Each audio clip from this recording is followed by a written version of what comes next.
Hello everyone, कैसे हैं आप सब। एक बार पुनः से कोचिंग क्लासेस पर स्वागत है। उम्मीद करता हूं आप सब अच्छे होंगे, मस्त होंगे, बेहतर होंगे, आपकी पढ़ाई बेहतर चल रही होगी।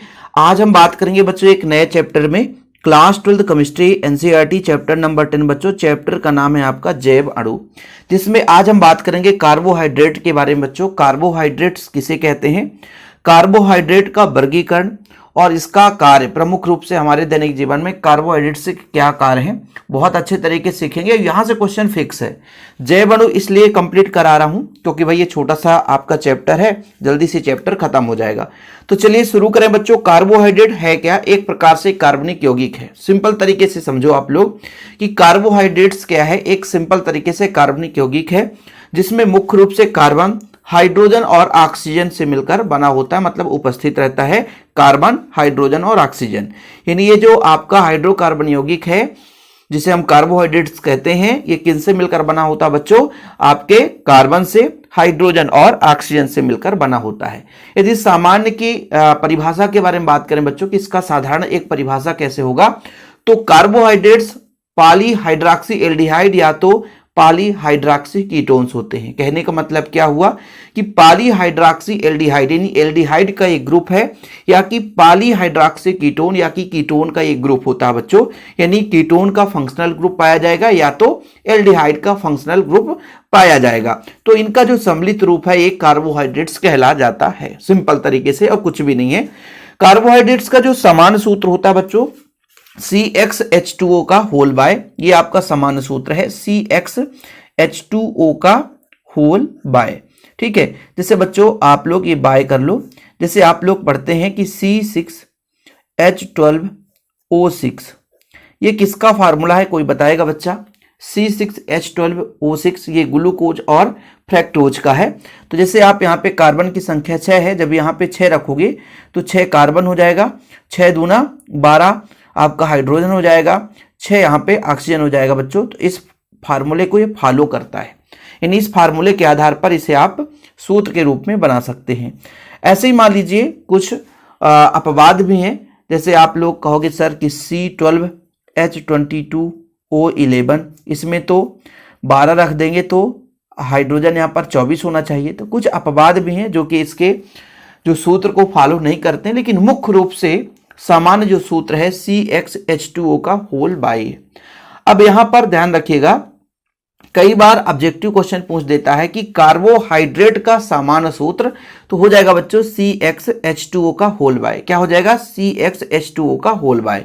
ये होते क्या है बच्चों, तो कार्बोहाइड्रेट्स पॉलीहाइड्रॉक्सी एल्डिहाइड या पॉलीहाइड्रॉक्सी कीटोन होते हैं, अथवा जिनके जल अपघटन कराने पर ये यौगिक बनते हैं। कम से कम एक असम्मित कार्बन परमाणु होता है, वो आपका कार्बोहाइड्रेट्स कहलाता है। मतलब हाइड्रोकार्बन का एक यौगिक जो पॉलीहाइड्रॉक्सी एल्डिहाइड या पॉलीहाइड्रॉक्सी कीटोन होगा। और बच्चों जो जल अपघटित होकर के या तो एल्डिहाइड या कीटोन देता है तो वो आपका कार्बोहाइड्रेट्स कहलाता है। ठीक है, कोई दिक्कत तो नहीं है। यहां पर देख सकते हैं परिभाषा, प्रकाश सक्रिय पॉलीहाइड्रॉक्सी एल्डिहाइड या कीटोन है, या वे पदार्थ जो जल अपघटित होकर के इन्हीं का निर्माण कर दे, एल्डिहाइड या कीटोन का निर्माण करे, या पॉलीहाइड्रॉक्सी कीटोन बनाए, पॉलीहाइड्रॉक्सी एल्डिहाइड बनाए। क्योंकि कार्बोहाइड्रेट्स एक लंबी श्रृंखला वाली हाइड्रोकार्बन है बच्चों। एक कार्बन 2 कार्बन से नहीं हो सकता है, 10 कार्बन भी हो सकता है, 20 कार्बन भी हो सकता है, 30 कार्बन भी हो सकता है। जैसे स्टार्च में तो बहुत लंबा श्रृंखला है स्टार्च के बच्चों। ठीक है, तो जैसे C6H10O5 स्टार्च का सूत्र कोई बताएगा, स्टार्च का सूत्र बताओ, कई बार ऑब्जेक्टिव क्वेश्चन में पूछा गया है। C6H10O5 का होल N, ये बच्चों स्टार्च है। N का मतलब है 1 2 3 4 5 6, यानी एक लंबी श्रृंखला बन जाती है। तो मतलब कई कार्बन के हाइड्रोकार्बन यौगिक होते हैं। अब इसमें जैसे आप लोग जब छोटे कार्बन वाले यौगिक है तो उसे मोनोसेकेराइड के नाम से दे देते हैं। फिर थोड़ा सा 2-3 जो आपके मोनोसेकेराइड मिलकर के ओलिगोसेकेराइड बना लेते हैं। फिर जब कई सारे मोनोसेकेराइड जुड़ जाएं तो आपका पॉलीसेकेराइड। पॉलीसेकेराइड का मतलब एक लंबी चेन वाली कार्बनिक श्रृंखला हाइड्रोकार्बन, ये बच्चों पॉलीसेकेराइड कहलाएगा। तो यदि हम बात करें इनके वर्गीकरण की, परिभाषा तो क्लियर हो गया, कोई दिक्कत नहीं है। कभी कभी क्वेश्चन ऐसे आता है कार्बोहाइड्रेट्स किसे कहते हैं, तो ये आपको यहां से यहां तक लिखना है। और इसके कार लिखो तो कार आगे चलकर मिल जाएगा बच्चों। और ये जो आपको दिख रहा है ये पूरा प्रॉपर नोट्स आपको दिए जाते हैं शिव कोचिंग क्लासेस के माध्यम से। जिन बच्चों ने अभी तक नोट्स नहीं लिए तो नोट्स जरूर ले लें। कॉन्टैक्ट नंबर है 9685299149, 9685299149। ये मेरा पर्सनल नंबर है बच्चों, जिनको भी नोट्स लेना है प्रॉपर रूप से तैयारी करने के लिए, क्योंकि भाई साहब स्टडी के साथ साथ आपके पास प्रॉपर नोट्स होना जरूरी है। ठीक है बच्चों, तो कांटेक्ट नंबर आप नोट कर लें 9685299149। मात्र 100 रुपए चार्ज लगता है, लेकिन ऑल चैप्टर के प्रॉपर नोट्स दिए जाते हैं। तो चलिए शुरू करते हैं बच्चों। कार्बोहाइड्रेट्स के वर्गीकरण। तो जल अपघटन के आधार पर बच्चों, जल अपघटन के आधार पर, जल अपघटन के आधार पर इसको 3 भागों में बांटा गया है कार्बोहाइड्रेट्स को। एक तो आपका मोनोसेकेराइड, पहला बच्चों आपका मोनोसेकेराइड, मोनो मतलब एक इकाई, ठीक है, जो आपका कार्बोहाइड्रेट्स होगा सबसे सूक्ष्मतम इकाई। ठीक, दूसरा बच्चों oligo, oligosaccharide, oligosaccharide, monosaccharide, oligo. फिर बच्चों तीसरा आपका पॉलीसेकेराइड। यानी जल अपघटन के आधार पर इनको 3 भागों में बांटा गया है। पहला आपका मोनोसेकेराइड, इसको ओलिगोसेकेराइड, इसको पॉलीसेकेराइड कहते हैं। मोनोसेकेराइड का मतलब ये होगा बच्चों किसी भी पॉलीहाइड्रॉक्सी एल्डिहाइड का एक सिंगल इकाई, यानी जो पॉलीहाइड्रॉक्सी एल्डिहाइड यदि लंबी हाइड्रोकार्बन की जो श्रृंखला बनी हुई है उसका सबसे सूक्ष्मतम यौगिक जो कार्बोहाइड्रेट्स बन सकता है वो आपका मोनोसेकेराइड कहलाएगा। जैसे ग्लूकोज, फ्रक्टोज, सबसे बढ़िया एग्जाम्पल C6H12O6। ये बच्चों ग्लूकोज और फ्रक्टोज का उदाहरण है, ग्लूकोज फ्रक्टोज का उदाहरण है। लेकिन यहीं पे जब बच्चों मोनोसेकेराइड के 2 से 10 इकाई आपस में जुड़ जाते हैं तो ओलिगोसेकेराइड का निर्माण करते हैं। ठीक है भाई, 2 से 10 मोनोसेकेराइड वाले जो इकाई है वो ग्लाइकोसाइड बंध से जुड़ जाते हैं एक दूसरे से। जैसे आपका हो गया सुक्रोज, हो गया माल्टोज, हो गया रेफिनोज, हो गया टेट्रासेकेराइड कहलाते हैं बच्चों। मतलब कहने का तात्पर्य यह हुआ कि मोनोसेकेराइड के 2 से 10 इकाई जब आपस में जुड़ते हैं और ये जो कार्बोहाइड्रेट्स एक दूसरे से जुड़े होते हैं ये ग्लाइकोसाइड बंध से जुड़े होते हैं। आगे चलकर ग्लाइकोसाइड बंध भी बताएंगे बच्चों। ठीक है, तो जब मोनोसेकेराइड के 2 से 3 इकाई, लगभग 10 मोनोसेकेराइड इकाई ग्लाइकोसाइड बंध से जुड़ जाते हैं तो आपके ओलिगोसेकेराइड कहलाते हैं बच्चों।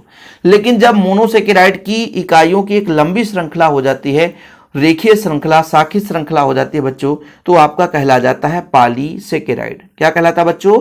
पॉलीसेकेराइड। कोई दिक्कत तो नहीं है, चीजें क्लियर है। तो मोनोसेकेराइड में लिखेंगे ये सबसे सरल कार्बोहाइड्रेट्स हैं जिनका जल अपघटन नहीं होता है।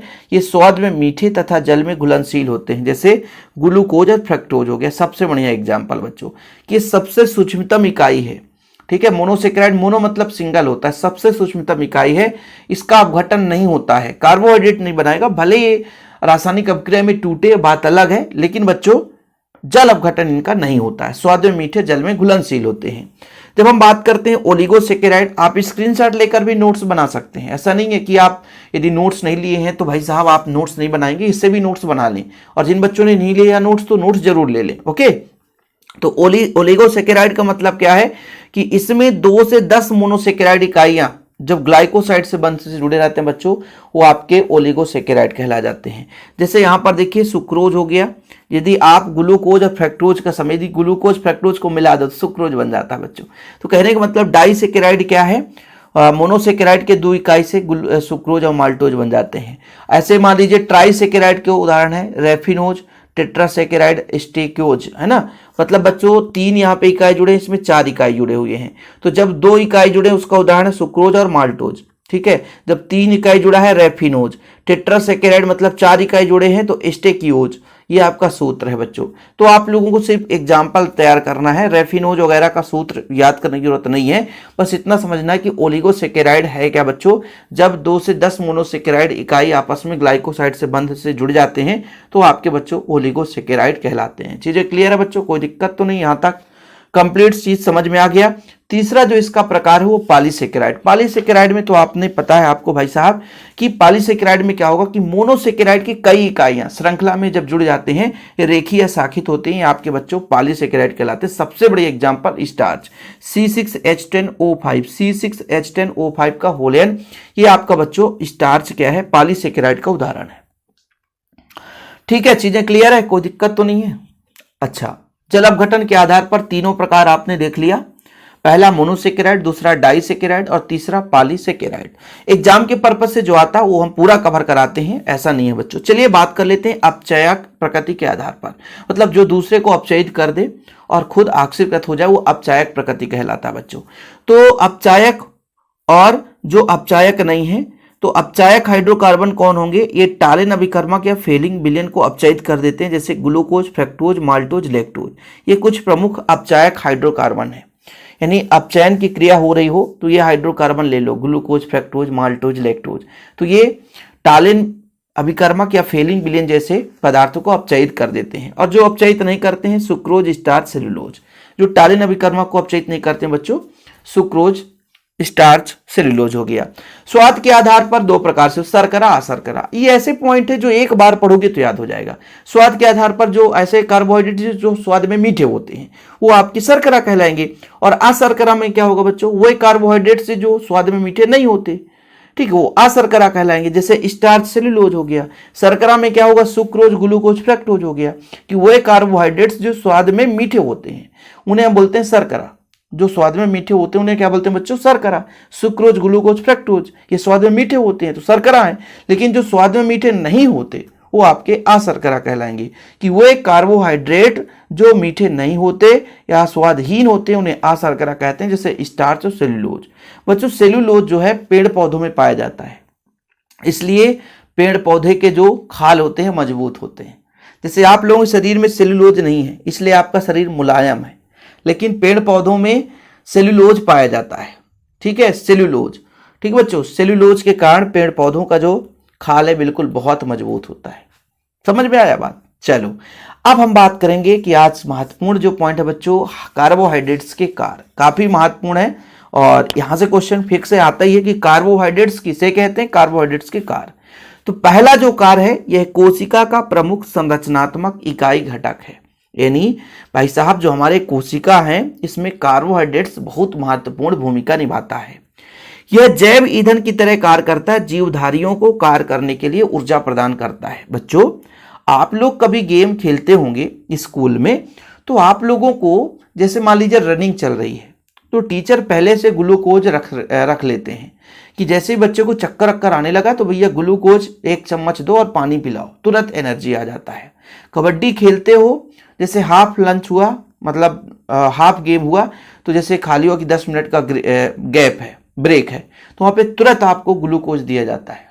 क्या दिया जाता है बच्चों? ग्लूकोज।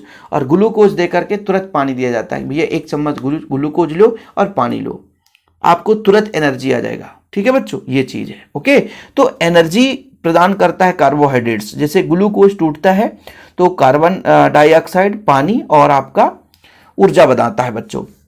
लीवर में कार्बोहाइड्रेट्स ग्लाइकोजन के रूप में आरक्षित रहते हैं, लीवर में, है ना, जो जल अपघटित होकर आवश्यक ऊर्जा प्रदान करते हैं, ग्लाइकोजन के रूप में संचित रहते हैं, और जब जरूरत पड़ता बच्चों तो ये ऊर्जा प्रदान करते हैं। सेल्यूलोज घास और पौधों में पाया जाता है। मैं अभी आपको बताया था, ये क्वेश्चन आ जाता है कि निम्न में से पौधों में पाया जाएगा, 4 ऑप्शन दे देगा, कौन सा कार्बोहाइड्रेट्स पौधों में पाया जाता है, 4 ऑप्शन दे देगा बच्चों। ठीक है, तो आप लोगों को पता रहेगा कि भाई सेल्यूलोज जो है वो पौधों में पाया जाता है।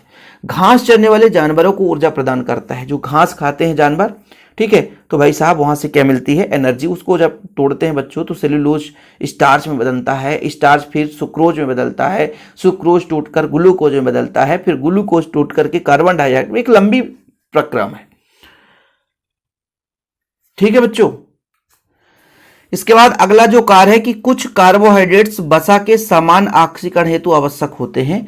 जब ये भोजन में उपलब्ध नहीं रहते तो वसा मेटाबॉलिज्म की क्रिया तीव्र हो जाती है, जिससे अपूर्ण ऑक्सीकृत उत्पाद प्राप्त होता है तथा कीटोसिस का भय हो जाता है। मतलब कहने का तात्पर्य ये हुआ भाई साहब कि कार्बोहाइड्रेट्स वसा के समान ऑक्सीकरण हेतु आवश्यक होते हैं। जब भोजन में वसा नहीं मिलता तो भाई साहब वसा मेटाबॉलिज्म की क्रिया हमारे शरीर के अंदर क्रिया तीव्र हो जाती है और कीटोसिस का होने का भय हो जाता है। मतलब कहने का तात्पर्य हुआ कि कार्बोहाइड्रेट्स से भी हमारे शरीर में भय उत्पन्न होता है, खतरा होती है बच्चों। अब कार्बोहाइड्रेट्स के कभी कभी स्रोत भी पूछ देता है कि कुछ स्रोत बताओ। जैसे गन्ना से आपको सुक्रोज मिल जाता है, सुक्रोज रस होता है बच्चों, और जो गन्ना का डंठल होता है, जैसे नहीं बोलते हैं कि जानवरों को दे दो, गाय को दे दो, तो सेलुलोज इसमें पाया जाता है, तो ये कहीं ना कहीं गन्ना से मिल जाता है। अंगूर सेव खजूर से सुक्रोज और ग्लूकोज मिल जाता है। पुष्प पराग से शहद के लिए फ्रक्टोज मिलता है बच्चों। चावल गेहूं से स्टार्च मिल जाता है, ठीक है, चावल गेहूं मक्का, इसकी रोटी खाओगे स्टार्च आपको मिलेगा, स्टार्च सुक्रोज बनाएगा, सुक्रोज टूट करके ग्लूकोज, ग्लूकोज से टूट करके एनर्जी मिलती है। ऐसे प्राणियों में बच्चों दूध, जैसे गाय के दूध में 5 से 7% लैक्टोज रहता है। मधुमक्खी जो बनाते हैं बच्चों, आप लोग देखते होंगे, शहद फ्रक्टोज और ग्लूकोज रहता है उसमें। लीवर में आपका ग्लाइकोजन नामक प्रोटीन कार्बोहाइड्रेट्स रहता है। तो ये चीज़ हो गया बच्चों कि इस प्रकार से कार्बोहाइड्रेट्स के स्रोत हैं। कार्बोहाइड्रेट्स का जो परीक्षण है ये एग्जाम में कभी कभार पूछा जाता है, उतना ज़्यादा नहीं पूछा गया है, लेकिन बच्चों इसलिए कहता हूँ कि जो चीज़ें कुछ जो एग्जाम में नहीं पूछे जाते नोट्स में रहते हैं, ऐड रहते हैं। जिन बच्चों ने नोट्स नहीं लिया है तो नोट्स लेना जरूरी है। कॉन्टैक्ट नंबर फिर से नोट कर लो, 96 85 29 91 49, 9685299149, 96 85 29 91 49, ये मेरा पर्सनल नंबर है बच्चों। इस नंबर पर आप कॉन्टैक्ट करके नोट्स ले सकते हैं। फिलहाल अभी के लिए इतना ही। जय हिंद, वंदे मातरम।